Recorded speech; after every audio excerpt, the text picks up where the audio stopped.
right. It has been an active morning here. No, it's been fun. News 10. Yeah, no. It's been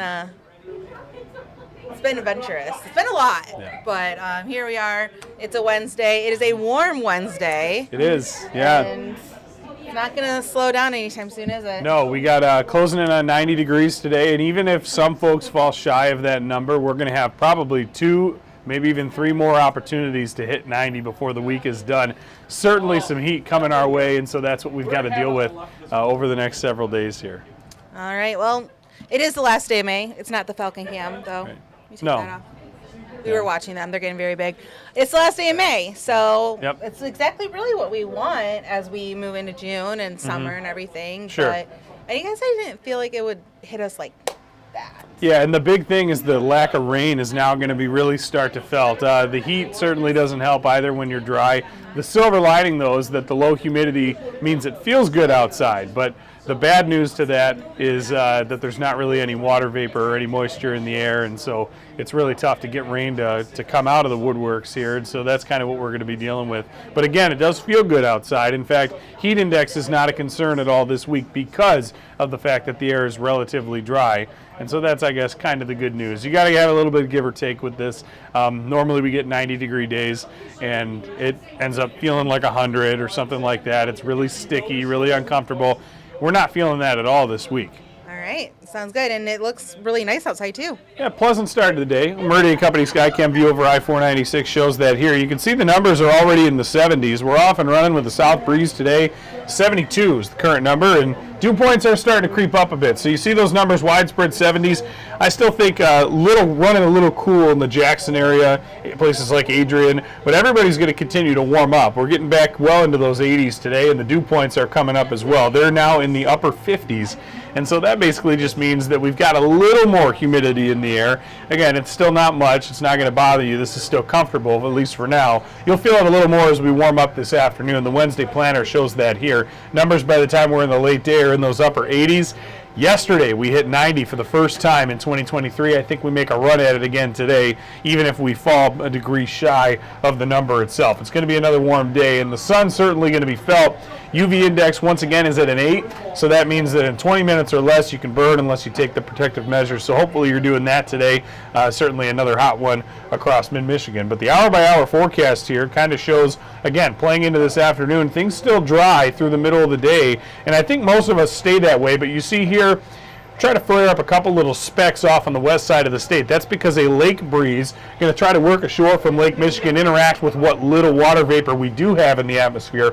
I think for the most part it's just going to throw down a couple of clouds across our area, but there may be a couple lucky folks, especially in western sections, who have just the smallest chance of catching a shower. Now, this is not anything that is going to solve any of our issues with the long-term dry weather that we've had. In fact, this May is about to go down as the 5th driest on record for both Lansing and Jackson, and that's in over 150 years of record keeping. So it has been very dry. We've only had 2 different days where it's rained in the last 23 days, and it doesn't look like if we get anything today that we will have days like that moving forward either. So the hour-by-hour draws us out back to the 60s overnight, and you see tomorrow, same kind of story. If we get anything to flare up, it will be further west in the state. We should stay dry here with still some warm numbers to discuss. But we've also got a Lugnuts game coming up today. It's 11:05. It is the final morning start of the season for the Lugnuts here as we round out May, and the temperatures, as you see here, are going to be into the 80s, and without much humidity,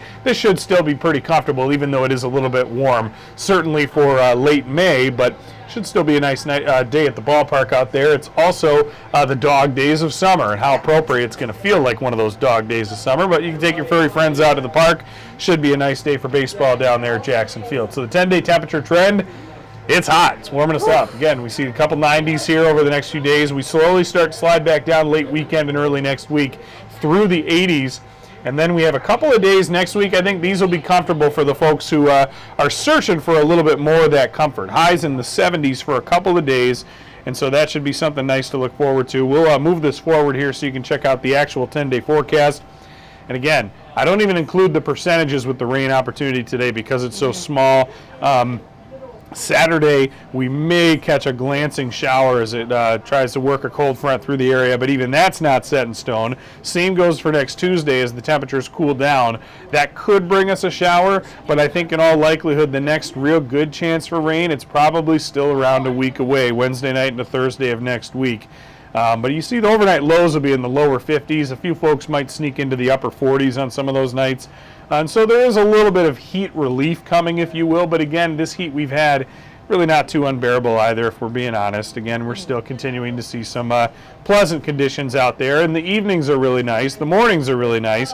It's just that middle of the day that it gets a little bit hot. But again, with the dry air that we've had, when you have 90 or 91, but no humidity, it can feel like maybe 88, 89. I know that's not a big difference knocking it off, but, and you can't call it a wind chill either because it's still 80-something degrees, but it's at least not as bad as it could be if we had the humidity. But again, that trade-off, lastly, is that without the humidity, we don't have the water vapor. We don't have the opportunities for rain. I think that's kind of what we're dealing with here. And so hopefully we can work some drops into the forecast, but when the drought monitor comes out tomorrow and we get the update, I expect we'll at least be in the abnormally dry, maybe even a couple isolated areas of minor drought. And so we'll have to start combating that eventually. And without much rain in the forecast moving forward, it's going to get worse before it gets better. So hopefully we can get a little bit of rain in here soon. We do have a couple of stories about that, including how this dry weather is impacting crops. Oh, yeah. We're already starting to think about that, how it's going to impact all of the yield come fall. Right. So, Yeah. so we have a couple of stories on that on our website, WILX.com. But as you're continuing to monitor the weather in your area, you can download the First Alert Weather app. Yeah, always the best way to stay in touch with what we've got going here at News 10. You get the daily video updates, of course, from us. Those come in regularly. We update that several times a day, but what you also get are several other features. You get push notifications, hour-by-hour forecasts, real-time traffic updates. I love that part. All sorts of other conditions, both future and past radar, also thrown in there with those video updates. It's free in the App Store and on Google Play, and it's certainly a nice thing to have in the palm of your hand, especially with the rapidly changing conditions in our state. That real-time traffic really helped me over the holiday weekend, that's for sure. Yeah. All right. Big time. Thank you very much, Justin. I'm going to go get some sleep because I know that you're not on your normal schedule. I'm gonna try. We appreciate it for you. Of course. Now bringing in Taylor Gattoni from News 10 today at 11 and first at 4. Making my way. Yep. I just have to jump on top of a chair real quick. Hold on. Oh boy. You got it. There we go. Nobody knows. It's hard when you're short. You got to jump a little Nobody bit. knows. All right. Well, as you can see now, Taylor Gattoni here in the newsroom. How are Happy you? Wednesday. Good. I noticed that when I was getting changed this morning, I was like, what do I wear? What do I wear? The usual, standing in the closet for 5-10 minutes going, I'm already running late. What do I wear? And then I was like, it's going to be super hot again today. Yeah. And I threw on the pink and I go, I think every Wednesday we've worn pink. And then I looked over at you and you're wearing pink. I know. Trust me, think I we do don't this want to every be. week. I don't want to be wearing this jacket right now. Super hot outside. But yeah. So You all just heard Justin saying how hot it was. Yeah, it's. What do you want to bet that Rochelle has pink on as well? She's got it. We usually all have pink. I know. Maybe Claudia. Maybe. She might have it on today too. You'll have to tune in to Studio 10 at 3 o'clock to find out. There you go. All right. Well, right now we're going to look at some of the top headlines. As you can see, it's a very loud newsroom behind us, and that's because there's a lot to talk about. And with all of these warmer temperatures that Justin just showed you, and you can still see behind us here, it's time for the pool covers to come off. Yes. My pool's open. I'm excited. Well, technically, that's my pool then. Yeah. There we go. We live near each other. But it is open. Yes, many little ones, like us adults here, are ready to take their first swim of the season. But before the little ones take their first swim, here's some advice from experts on how to keep everyone safe this summer, right? You want to have that fun, but there are some consequences, so make sure you're staying safe. Dr. Purva Grover is an emergency medicine doctor for children, and she says if there is an emergency, knowing CPR knowing CPR is critical, so the sooner resuscitation efforts, that is a big word. Resuscitation efforts are started, the better the survival outcomes are. We're still waking up. Yep. Everyone should be cautious and alert no matter how good a swimmer they are. And most importantly, each child needs to have at least one adult supervisor, no matter if it's a private pool or a public beach with a lifeguard. You always want to make sure you have that supervision and someone with you just in case. Now, it's also important to take breaks, drink plenty of water, and regularly apply sunscreen. So, actually, Crystal, I was at visiting family this past weekend. It was my brother's birthday on top of Memorial Day weekend. And so, yeah, our neighborhood pool just opened.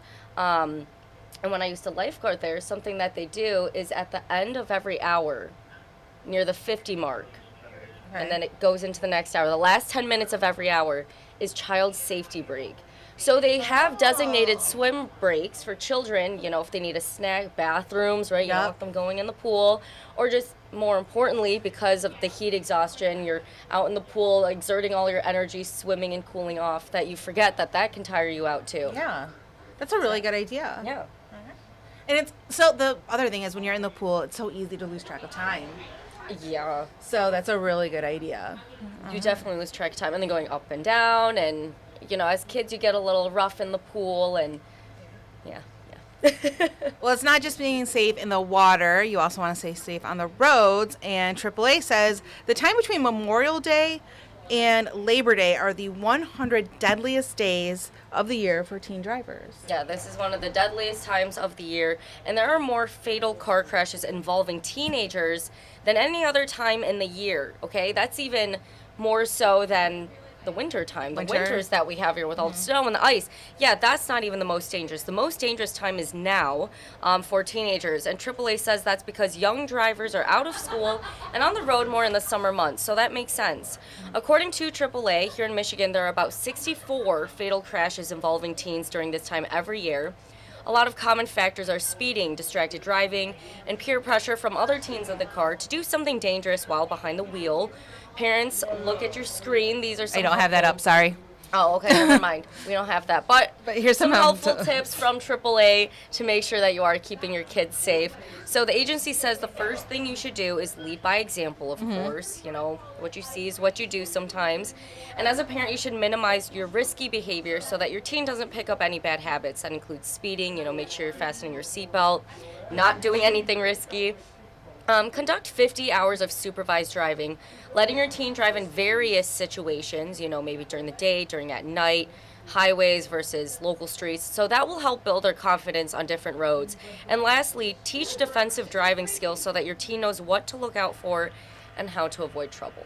And I think another thing, too, might be that there's so much more daylight now. Construction. Right. So it is a little bit difficult for teens to pay attention, and they might not be used to driving this much during the day because they just got out of the winter where the sun sets at 5 p.m. So they're like, I don't want to go out driving anymore. Yeah, now Right. they're up later and doing more things and all that good stuff. Well, this morning we're going to learn more about a $1 million grant the Lansing School District is receiving from the state of Michigan. Yes, it's to support the Grow Your Own program. And this helps certify substitute teachers so they can teach in a classroom full time. And here's what we know so far. The Lansing Grow Your Own program will screen recommended applicants. Then through a partnership with Central Michigan University, the grant money will be used to help pay for the required education credits and classes. The teacher is then guaranteed a job in the Lansing School District, teaching in their area of specialty. And today's press conference is scheduled to start at noon at the district's administration building. So what time is it right now? Almost 9. Yep. We're going to stream that live, actually, so it'll be after the 11 o'clock newscast, but we're going to stream it live here. Wherever you're watching us right now, that's where we'll be streaming it. There we go. And speaking of that, what can everybody expect on News 10 today at 11? Yes, that is coming up, isn't it? Well, the much-anticipated debt ceiling bill moved past a key hurdle yesterday. The legislation heads to the House floor Wednesday for debate and a final passage vote. Now, also, it's estimated that a quarter of all adults in the U.S. have non-alcoholic fatty liver disease. Yeah, I was taking a look at this yesterday. Very interesting. It's an illness where excess fat builds up in the liver, and we'll have more on who's at risk and why early detection is critical. Then the fight over farmland continues in rural Clinton County this morning, and so we'll have more on the 1,200 acres that have been more available for a possible microchip or semiconductor factory. And then we're back again here, News 10 Plus at 2 o'clock for another in-depth look at weather. We'll have Studio 10. We'll talk about what's coming up first at 4. I'm excited for today's Mid-Michigan Matters interview. That's I'm right. always excited, but we have that coming up. What else? And what's coming up in the 90 minutes of news? Yeah, we got a lot going on. All right. Well, that is what. Let me take this off. There we go. That's what we have coming up. And then after all of that, around 3:30, I will be back here with Tim Stout to take a look at your top sports headlines. There's a lot going on, so we'll be talking to him. And then at 4 o'clock, you can catch Taylor again on First at 4. That's what we have. There we go. We'll be back next at 11. Yep. See you guys then. Maybe. Have a good morning. There we go.